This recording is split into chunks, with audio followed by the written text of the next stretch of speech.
विधानसभेला काँग्रेस 125 जागा लढणार असल्याची माहिती सूत्रांनी लोकशाही मराठीला दिली आहे। काँग्रेसकडून मवियामध्ये 125 जागांचा प्रस्ताव असल्याची माहिती आहे, तर ए कॅटेगरीच्या 125 जागांचा प्रस्ताव काँग्रेसनं दिल्याची माहिती समोर येते। 125 जागांवर काँग्रेस मजबूत स्थितीत असल्याचा दावा काँग्रेसकडून करण्यात आला आहे, त्यामुळे मवियामधील इतर मित्र पक्षांना आता काँग्रेसचा हा दावा मान्य असेल का ते बघावं लागणार आहे।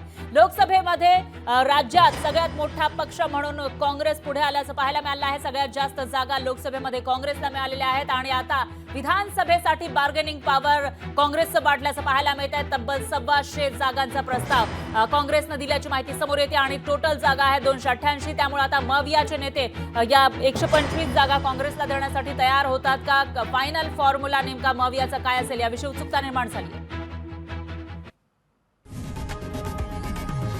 लोकशाही मराठी ऐका, पहा, जागरूक रहा।